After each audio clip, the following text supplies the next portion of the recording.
ମୁଁ ଜାଣିବା ପାଉଥିଲି ଯେ ତାଙ୍କ ଝିଅକୁ ସେ ବହୁତ ମିସ୍ କରୁଥିଲେ। ବହୁତ ଥର କହୁଥିଲେ ଦାଦା ଇଚ୍ଛା ହଉନି ବଞ୍ଚିବା ପାଇଁ ଇଚ୍ଛା ହଉନି ଯେ ମୋ ଝିଅକୁ ଟିକେ ଦେଖିପାରୁନି, ମୁଁ ଯାଇପାରୁନି ଝିଅକୁ ଦେଖିବା ପାଇଁ। ଏ କଥା ମୁଁ ପରିପ୍ରକାଶ କରେନି ଆଉ ଉଚିତ ନୁହେଁ ଯେ ଏ ସମୟରେ ପରିପ୍ରକାଶ କରିବା। କିନ୍ତୁ ମୁଁ ଏତିକି ଜାଣିଛି ତା ଝିଅକୁ ସେ ବହୁତ ଭଲ ପାଉଥିଲା, ବହୁତ ଭଲ ପାଉଥିଲା।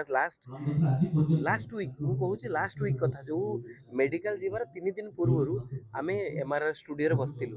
ଶକ୍ତି ଭାଇ, ମୁଁ, କୃଷ୍ଣଚନ୍ଦ୍ର ଭାଇ, ଧୀର ଭାଇଙ୍କର ଗୋଟେ ମ୍ୟୁଜିକ୍ ହେଉଥିଲା, ମୁଁ ଆସିଥିଲି ସାବିତ୍ରୀ ମ୍ୟୁଜିକ୍ ପାଇଁ।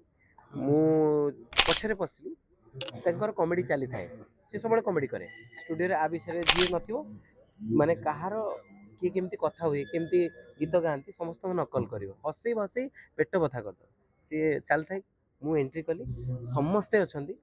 ସେ ଆସିଲା, ପାଦ ଧରିକି ଜୁହାର ହେଲା। ଆଉ ସବୁବେଳେ ସେ ସେୟା କରେ, ମୁଁ ତାକୁ ସବୁବେଳେ ମନା କରେ, ହ୍ୟୁମାନ ତୁ ଏତେ ବଡ଼ ଷ୍ଟାରଟା ଆମ ଓଡ଼ିଶାର, ମୋତେ କେବେ ଜୁହାର ହେଲା। କିନ୍ତୁ ତା ଭିତରେ ସେତିକି ଶାଳୀନତା, ସେତିକି ସମ୍ମାନ ଦେବାର କ୍ୟାପାସିଟି, ମୁଁ ହୁଏତ ବଡ଼ ଭାଇ ହେଇପାରେ, କିନ୍ତୁ ସେଇ ଜିନିଷଟା ତାଠୁ ଶିଖିଗଲି ଯେ ସମ୍ମାନ ଦେଲେ ସମ୍ମାନ ମିଳେ।